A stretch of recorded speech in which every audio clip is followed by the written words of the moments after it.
पुणे जिल्ह्यातल्या 14 नगर परिषदा आणि 3 नगरपंचायतींसाठी प्रारूप मतदार यादी प्रसिद्ध करण्यात आली आहे। या प्रारूप मतदार यादीवर 58,000 हरकती नोंदवण्यात आल्या। त्यापैकी 40,000 हरकतींवर सुनावणी पूर्ण झाली आहे आणि उर्वरित 20,000 हरकती येत्या 3 दिवसांमध्ये निकाली काढण्यात येणार आहेत।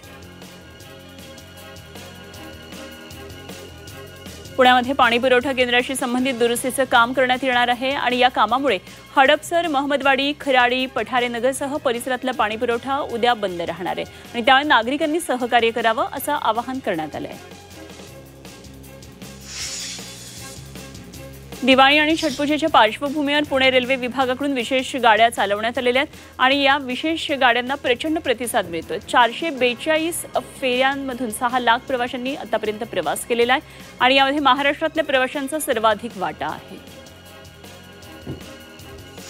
पुण्यामध्ये परिवहन विभाग ॲक्शन मोडवर आले। वाळू आणि अन्य गौण खनिजाच्या बेकायदेशीर उत्खनन आणि वाहतुकीवर अंकुश आणण्यासाठी कारवाई सुरू झालेली आहे। अवैधरित्या वाळू वाहतूक करणाऱ्या वाहनांवर थेट परवाना निलंबन आणि वाहन जप्तीची कारवाई करण्यात येते। या कारवाईमुळे अवैध वाळू व्यवसायाला चाप बसणार आहे।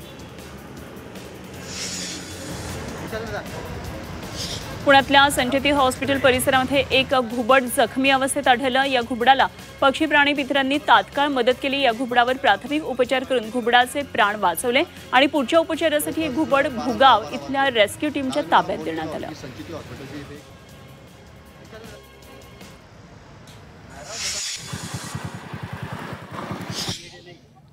नाशिकच्या मनमाडमध्ये दाट धुक्याची चादर पसरली आहे। वातावरणामध्ये आता गारवा निर्माण झाला आहे। उकाड्यानं हैराण झालेल्या नागरिकांना दिलासा मिळाला आहे। मात्र या धुक्यामुळे पिकांवर रोगांचा प्रादुर्भाव होण्याची शक्यता आहे। त्यामुळे शेतकऱ्यांच्या चिंतेत आणखी वाढ झाली आहे।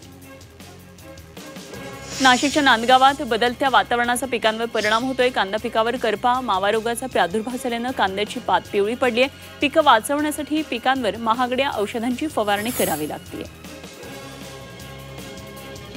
नाशिक पुणे महामार्गाच्या मोहदरी घाटामध्ये 3 वाहनांचा भीषण अपघात झाला। एका कंटेनरनं एसटी बस, टेम्पो आणि एका कारला जोरदार धडक दिली आणि हा अपघात झाला। सुदैवाने या घटनेत कुठलीही जीवितहानी झाली नाही, मात्र वाहनांचं मोठ्या प्रमाणात नुकसान झालं। नाशिकच्या येवल्यातल्या कोटम गावात एका अल्पवयीन मुलीवर बलात्कार करण्यात आला। या प्रकरणात पोलिसांनी आरोपीला पोस्को आणि बलात्काराच्या गुन्ह्याअंतर्गत अटक केली आहे। या आरोपीला न्यायालयानं 10 वर्ष कारावासाची शिक्षा आणि 7,000 रुपयांचा दंड ठोठावलाय। हा दंड न भरल्यास 3 महिन्यांची शिक्षा आणखी वाढवण्यात येईल।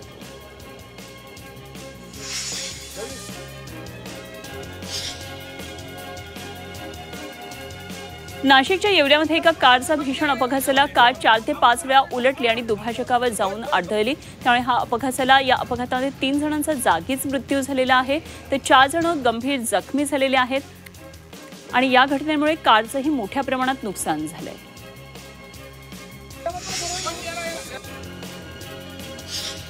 1 नोव्हेंबरपासून नाशिकमध्ये रणजी क्रिकेटचे सामने रंगणार आहेत आणि रवींद्र जडेजा, ऋतुराज गायकवाडसह स्टार खेळाडू चमकणार आहेत। महाराष्ट्राविरुद्ध सौराष्ट्र हा रणजी ट्रॉफीचा सामना नाशिकच्या हुतात्मा अनंत कान्हेरे मैदानावर होणार आहे आणि 1 ते 4 दरम्यान हा सामना होईल।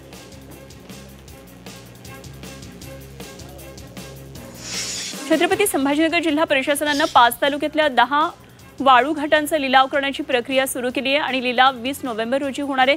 लिलाव जिंकणाऱ्या ठेकेदारांना पुढचे वर्षभर वाळू उपसा करण्याची मुभा मिळणार आहे। त्यामुळे अधिकृत वाळू विक्री सुरू होणार आहे। नागरिकांना त्यामुळे दिलासा मिळेल।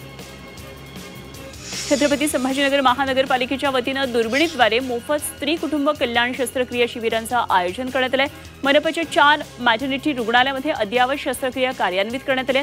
या शिबिरांमध्ये एकूण 15 महिलांवर यशस्वीरित्या स्त्री कुटुंब कल्याण शस्त्रक्रिया करण्यात आलेली आहे आणि सर्व रुग्णांची प्रकृतीही चांगली आहे।